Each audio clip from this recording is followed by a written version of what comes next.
Welcome to Rising Tide Startups, where today's most exciting solopreneurs share their startup stories. They also deliver tangible strategies that they would implement personally if starting their business over today. Each episode is a startup masterclass. Make sure you take notes. Take it away, Kevin. This is Kevin Pruitt with another episode of Rising Tide Startups, and my guest today is Matt Spitz. Matt, thanks for joining us on Rising Tide. Thank you for having me. Looking forward to the chat. We've talked a little bit offline, but tell our audience a little bit about yourself. Yeah, so my name's Matt. Hello. Today I'm the head of engineering at Vanta. I grew up in San Francisco and lived in New York for about a decade, working at various companies, large and small, bunch of different types of engineering roles, IC, management roles, other leadership roles. Moved back to San Francisco a couple years ago and joined Vanta about a year and a half ago in 2020. Prior to Vanta, I spent 6 years at Dropbox, opening and leading the New York City office before moving back to be closer to family in San Francisco. I thought I'd seen a short video of you during your Dropbox era, and as weird. I try to do a little bit of research on all of our guests, so I'm asking good questions, but I'm really curious. Talk about just Vanta as a whole. Like, when was it started? What was the kind of the genesis of why Vanta was created? Yeah, so Vanta was started near the end of 2016, early 2017, in the wake of a number of high-profile data breaches. You can think of things like the 2016 election or the Equifax data breach, where a lot of personal information was leaked. And sort of the insight is that there are a lot of companies out there that don't practice good security. And part of the challenge— that's an understatement. Well, it's true. A lot. It's probably most. Well, especially as you follow the headlines since, you keep reading about these things. And the sort of root cause and core challenges here are kind of, one, security is not very accessible for many people. There's a sort of like, well, if I need security, I'll wait to hire a head of security because I don't know anything about security and I can't do it. When in fact, that's not true. There are a lot of simple things that companies can do to be more secure. The other part of the problem is that the incentives to be secure today are often in service of proving compliance standards, things like SOC 2, HIPAA, or ISO 27001. And the problem with that is that those compliance standards are audited by humans annually. And so it's like a very point in time assessment, and companies can make a big push to like be more secure when the auditor's looking, but don't necessarily practice security continuously because it's understandable. People have a lot of things to do.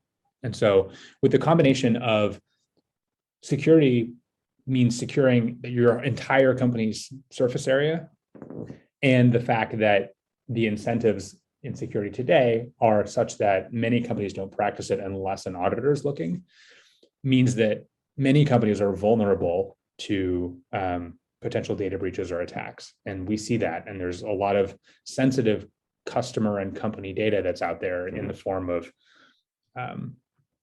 healthcare information or financial information or personally identifiable information that's unfortunately freely available on the internet because of these data breaches.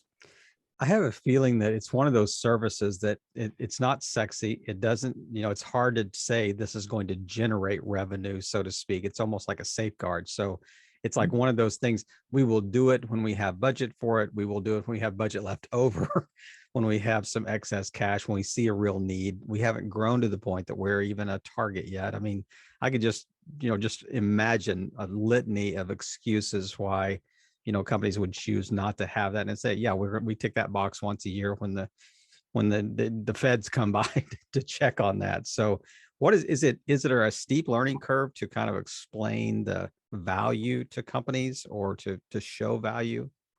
Yeah. So just going back to what you were saying, I think you're right. Like, companies, it's hard to quantify risk mitigation when you're talking to companies. And truly, when you start a company, there's nothing to lose. Literally, you have nothing. and you have no customers, you have no data, there's nothing to lose. And so often what happens is that companies kind of go past the point where they should have been caring about security and they haven't invested yet. And the way they find out about that is via an incident like a data breach. And so a lot of companies reactively invest in security for risk mitigation, but aren't proactive about doing so. Fortunately, and this is increasingly true as there's more and more regulation in the world, achieving compliance standards unblocks business opportunities. And so the currency of security today is in the form of compliance standards like SOC 2. And so if I'm a software buyer and my team wants to use some recruiting tool or some payroll tool or whatever, or something that might have access to interesting data for my company, my way of checking as to whether that company should be trusted with my data today is, do they have a SOC 2 compliance? Right. And so for many companies, for many small companies, their first experience with security is via achieving a compliance standard. Yeah, and so makes sense. In terms of proving Vanta's value, yes, there's a sort of like platonic ideal of you should practice better security. Here's a way that you can practice better security. The way that many of our customers get hooked on it is when security goes up the prioritization list because it unblocks a business deal or it enables. Right. So there's certainly a tie into revenue generating, opportunities, but it's interesting. It's almost like, and I don't want to put words in your mouth, but if repeating back to what I heard you say is that, the compliance may be the entry point for Vanta, and then maybe there's some add-on services or there's some, additional benefits that you could show, but it's really interesting. If you're talking to a company and you're giving them kind of the elevator pitch of Vanta, what does it sound like? Yeah. I mean, I think, unfortunately, again, because many companies aren't incentivized to practice better security until something bad happens. The immediate value add and the painkiller that Vanta offers is that you need to figure out compliance, and we can help you do that. And to what you were saying earlier, we have this saying, come for compliance, stay for security. Sure. The reason why people come in is because they don't understand this alphabet soup of compliance standards. And like, right. I don't know how to do this. I don't know what this means. Like, please help me with this. We kind of give them a playbook for here's what SOC 2 or HIPAA or ISO or recently PCI, here's what this means for your business. And here are some tools that you can use to automate whether you are actually adhering to those standards or not, like giving you checks and real-time information as to whether you're adhering to these standards. And through that process, we end up being involved in the creation of many of these companies' security programs, because this is how we interact with security for the first time. And in doing so, we can make security more accessible and easier to practice and lower the effort that companies need to expend in order to practice better security. And if you look at a company's priority list around like, well, I got to build new product and I got to, go get new customers and I got to, listen to this customer feedback, et cetera. And security is really hard and there's not an obvious benefit. If we make it easier, companies are more likely to practice it. Yeah. Yeah, absolutely. And we've seen that in our customers too. Absolutely. I mean, it's interesting. Like, I want to say 5, but it may be closer to 10. You rarely heard, if you even heard at all, you didn't hear the term CIO or CISO, or that those are almost roles that were created out of some of these major breaches that you were talking about, or the need and the increased regulation around that. So what do you think is the biggest exposure that a company has? I mean, I'm thinking almost like in binary terms here. It's either non-compliance, which is, you're subject to a large fine, or you have a major breach and suddenly Equifax is not a trusted, information holder anymore. And so people are bailing, on Equifax and wanting to go somewhere else because they want to go somewhere that is a trusted vendor, or, maybe customers are leaving. So what's the biggest exposure? Well, you mean the biggest cost of not investing in security? Yeah, potential cost to a company. Yeah, I mean, you can map it in dollars, right? Like if you can get fined if you're not compliant with certain things, with certain standards and are transacting business that requires that sort of compliance. But a lot of it is just, as you said earlier, like reputation risk, Mm-hmm. potentially like financial risk in a competitor, potentially having all the information that you have. There's a trust risk with losing customers because they don't trust you anymore. Um, in very real dollar amounts, there's ransomware also, where a company takes some interesting IP that you have and sells it back to you for some absurd sum. Like there's a very real cost potentially in not investing in security. So it sounds like to me that the fine may be a drop in the bucket compared to the potential exposure on the breach side. Oh yeah, I mean, especially like a company that's handling sensitive information like credit card data, healthcare, and things that are their customers trust that company with that. That can be a huge breach. I mean, a breach of trust in addition to a breach of data. Right. And that can end companies. And historically probably has. So, wait, I mean, you're kind of in this space. I'm sure you go to conferences. I'm sure you even listen maybe to podcasts, related to this type of thing, or reading articles and just staying current. We hear about kind of the major ones, the real major data breaches, but does this happen virtually all the time to, say, mid-sized companies and smaller companies that maybe never make the news? There's certainly data breaches that don't make the news, and some of this is due to, there just being a lot of them, and maybe the companies are not well known or whatever. Right. A lot of data breaches aren't even known by the companies themselves, and that's even scarier. Later that it's revealed that a company had been hacked and their usernames and passwords had been stolen and available on the internet for years before the public knows about it, or even the company knows about it. And some of that is due to like the company literally not knowing about it, and some of it is due to the company withholding that information because knowing about a data breach has negative implications. Absolutely. Yeah, reputation risk, like you mentioned, loss of business. It's interesting. I work for a large nonprofit during the day, and we actually had a data breach, where somebody just hacked into the system, got some information. And it's I probably once a month I'd get an email from somebody that says, your information has potentially been compromised, for some reason. We don't think it's this part of the information. It might just be this, but just to be safe, it's probably good to change your password, that type of thing. So, it is a constant battle. And a friend of mine is he's in the computer information security space, and we talk all the time. I said, is it a like this cosmic game of whack-a-mole where you're really, it's just like, there's just these breaches popping up everywhere and you're just trying to whack them one at a time? Yeah, that's actually not far off. There's like a common analogy that I like to use is that securing a company is like securing a house. And it is true that one way to break into the house is to climb up the tree and bore a hole through the third-story window, very carefully open the door, climb in the window, dive under the laser beam and steal the jewels. But the easiest way to break into a house is to walk through an unlocked front door or climb through an open window. And the problem with security, and it's very easy to lock the front door and to keep the window closed. And the problem is that when you talk about a company, a lot of the things you can do, and like 90+% of data breaches are due to very simple things, like a misconfigured server or an S3 bucket that has sensitive information in it that's publicly accessible on the internet, or somebody doesn't have two-factor authentication turned on and they get phished because they get a suspicious email.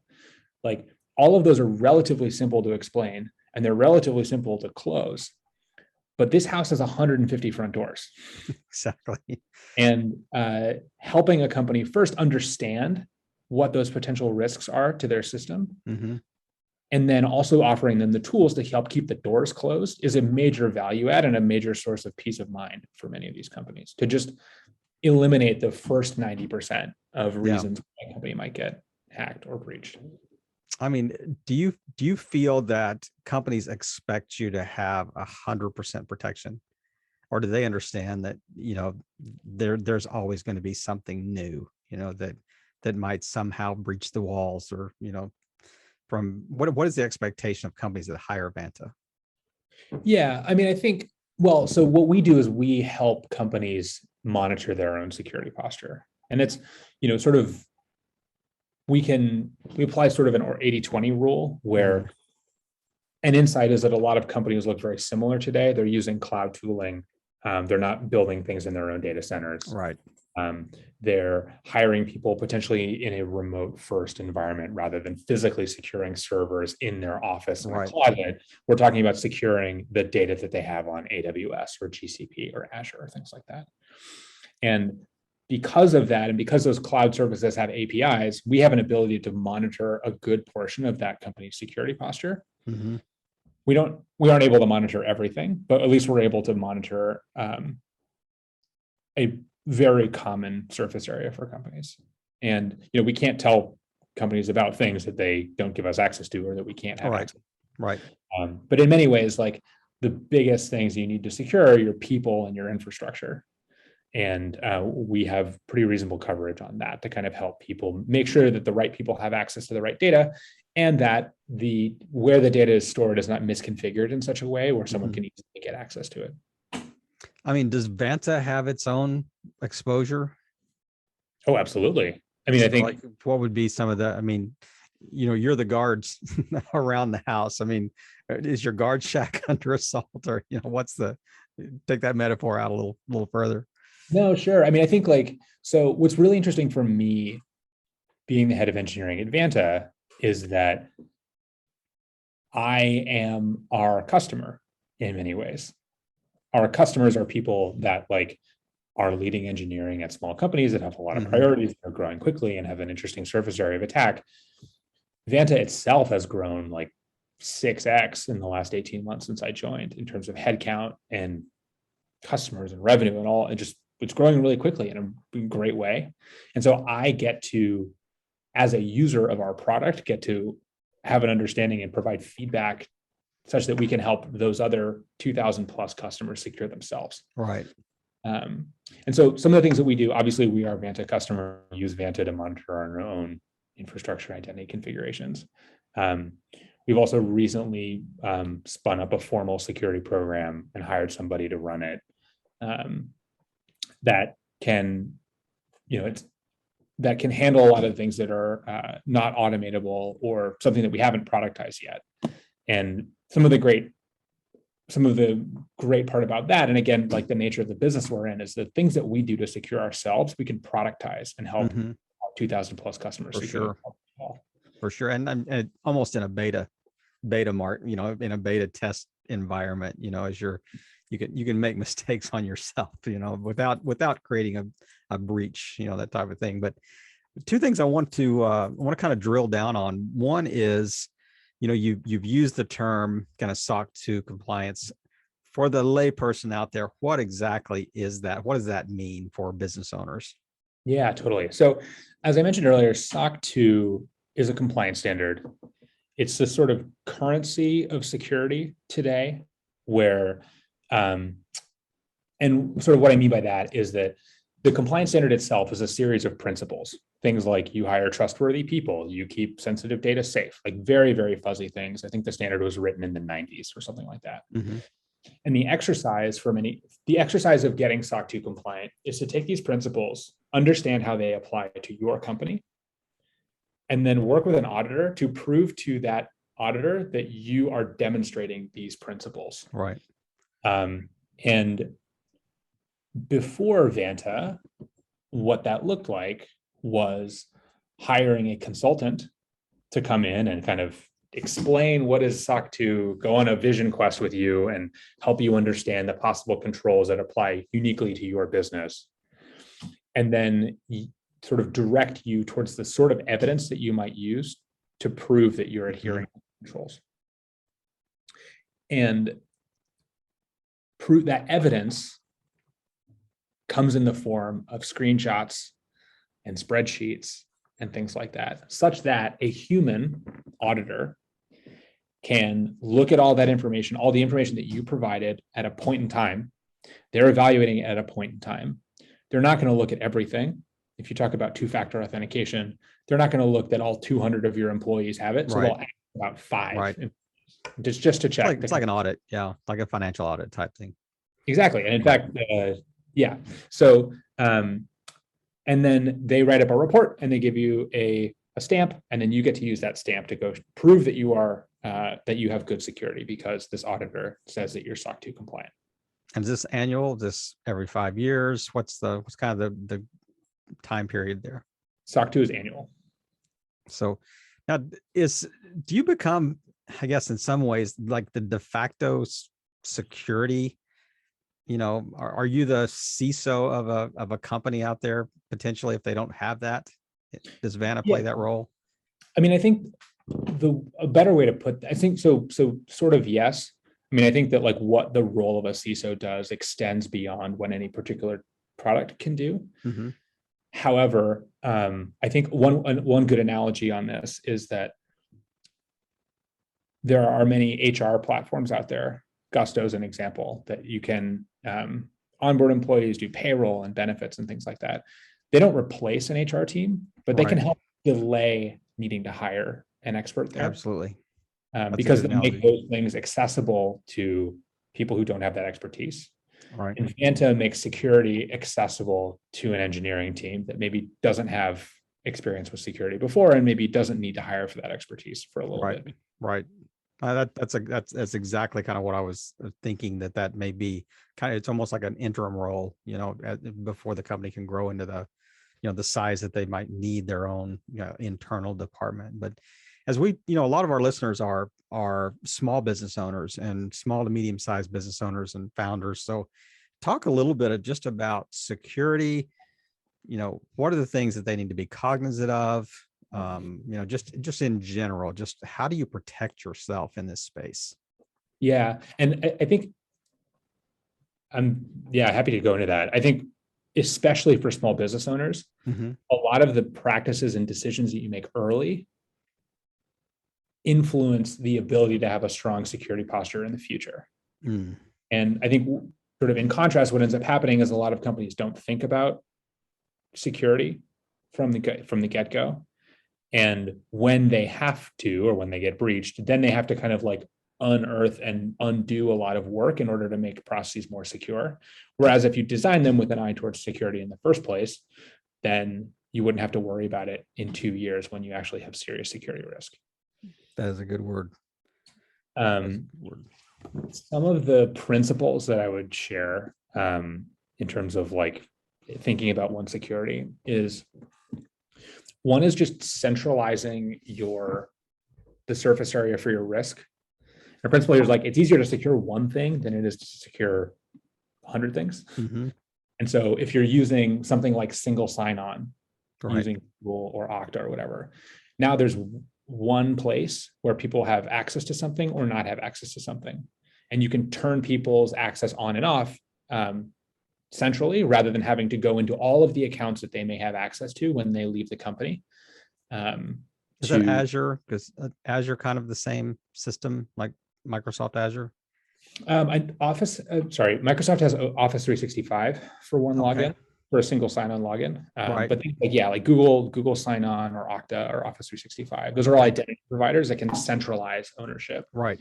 Another thing is for companies that have infrastructure or tech stacks, like codifying your infrastructure as code is really one way to have a strong sense of what's actually happening out there.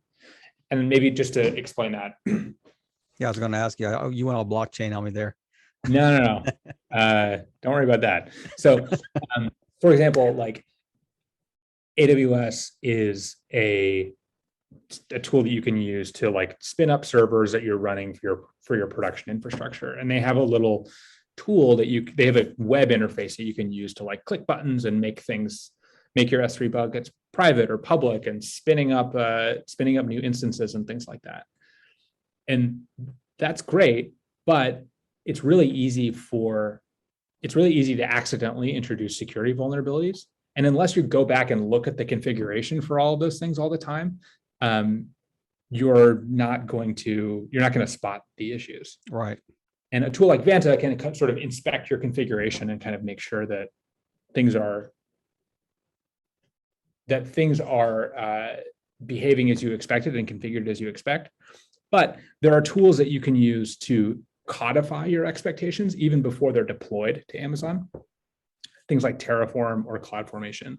They allow you to define your infrastructure in code rather than clicking buttons in a web interface. Mm-hmm. And things like that sort of give people more confidence in what they're actually deploying out there. And the more you can invest in that early, and developing your infrastructure and developing your processes at one time, the more that you're able to scale them and going forward. And have better processes in place when you do grow, when you do scale. So what if you were going to describe kind of the ideal demographic of Vanta's like ideal client, their avatar client? What would it look like? What size is the company? Are they in any particular industry? What does it look like? Yeah. So in terms of the people who come to Vanta and need our help, or the people that for whom Vanta really resonates, tends to be CTOs or heads of engineering at small companies who are trying to achieve a compliance standard for the first time. As I mentioned earlier, interacting with compliance is often a company's first experience with security. Mm-hmm. And a lot of the things that you do to design a formal security program overlap with what you need to prove in terms of compliance.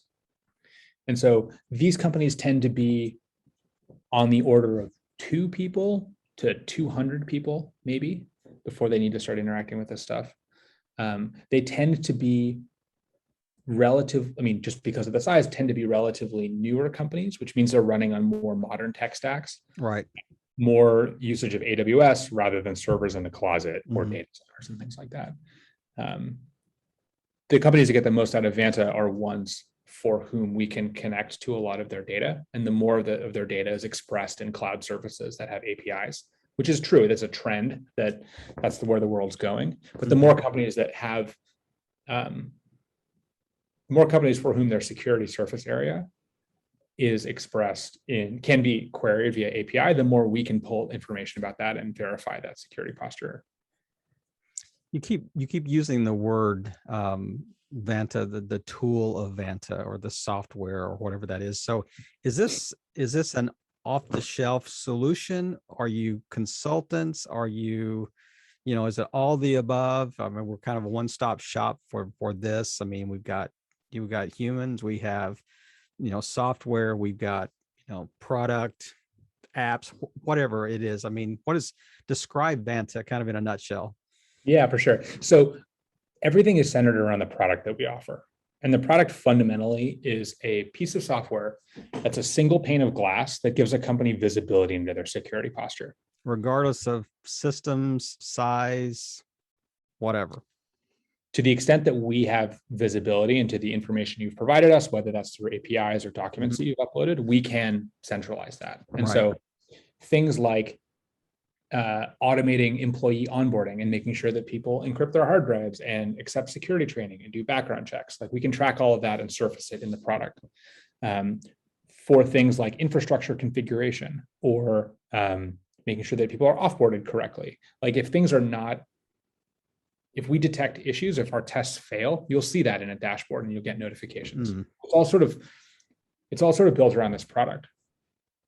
As a company, there are other things that you need to help with your security posture, like hiring someone to do a penetration test, like trying to break into your system in a friendly way and tell what vulnerabilities you might have. The white hat hackers.